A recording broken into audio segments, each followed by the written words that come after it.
थुंग थुंग बिना कोई काम किए हमेशा पेड़ के नीचे बैठकर बस सोचता रहता था। ऐ ऊपर वाले, आखिर मैंने ऐसा क्या गुनाह किया है जो मेरी किस्मत में इतनी गरीबी लिख दी है। क्योंकि ऊपर वाले ने उसे एक साथ ढेर सारे बच्चे तो दे दिए थे, लेकिन उन्हें खिलाने के लिए उनकी किस्मत में शायद कुछ भी नहीं लिखा था। इसलिए वह हमेशा बस चिंता में डूबा रहता था। लेकिन एक दिन भूख से तड़पते अपनी बीवी और बच्चों को देखकर थुंग थुंग का दिल खून के आंसू रो रहा था।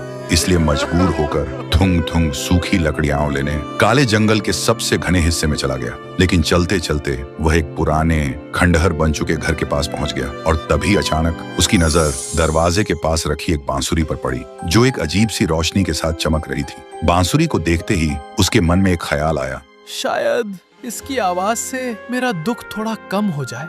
फिर उसने बांसुरी को उठाया और एक बहुत ही खूबसूरत धुन बजाने लगा। जैसे ही उसकी आवाज हवा में गूंजी, एक चमत्कार हो गया। थुंग थुंग के आसपास के सूखे पेड़ अचानक हरे भरे हो गए और पल भर में फलों से लद गए। ये देखकर थुंग थुंग हैरान रह गया। फिर उसने अपनी जरूरत के हिसाब से कुछ फल तोड़े और एक टोकरी में रखकर घर की तरफ लौटने लगा। फिर घर पहुंचकर उसने अपनी बीवी और बच्चों के साथ मिलकर पहली बार पेट भर खाना खाया और उस दिन के बाद थुंग थुंग के पास किसी चीज की कमी नहीं रही। अब वह सिर्फ अपने लिए नहीं बल्कि गांव के गरीबों के लिए भी अनाज बांटने लगा। फिर एक दिन जब थुंग थुंग बांसुरी बजाकर सूखे पेड़ को जिंदा कर रहा था, तब गांव के एक लालची आदमी राका ने यह नजारा देख लिया और मन ही मन सोचा, अगर मेरे पास ये बांसुरी होती तो मैं अपने खेतों को हमेशा हरा भरा रखता और दुनिया का सबसे अमीर इंसान बन जाता। फिर वह चुपके से थुंग थुंग के पास गया और अचानक एक डंडे से उसके सिर पर वार कर दिया। थुंग थुंग तुरंत जमीन पर गिर गया और राका बांसुरी लेकर वहां से भाग गया। फिर अपने खेतों के बीचों बीच आकर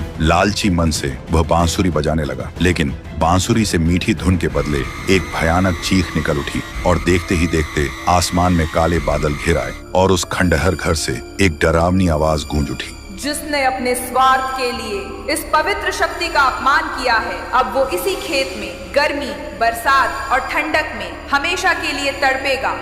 जैसे ही यह आवाज खत्म हुई, कुछ ही पलों में राका का शरीर एक सूखे हुए पुतले में हमेशा के लिए बदल गया। उसने चिल्लाना तो चाहा, लेकिन वह चिल्ला नहीं पाया। तभी आसमान से एक रोशनी नीचे आई और उस रोशनी के साथ वह बांसुरी हमेशा के लिए आसमान में गायब हो गई। लेकिन जब थुंग थुंग ने यह भयानक मंजर देखा तो उसकी रूह कांप उठी। अब उसे समझ आ गया था कि लालच का अंजाम मौत से भी बदतर होता है। और उस दिन के बाद थुंग थुंग ने फिर कभी चिंता में वक्त बर्बाद नहीं किया। वह अब दिन रात मेहनत करने लगा अपनी बीवी और बच्चों का पेट पालने के लिए।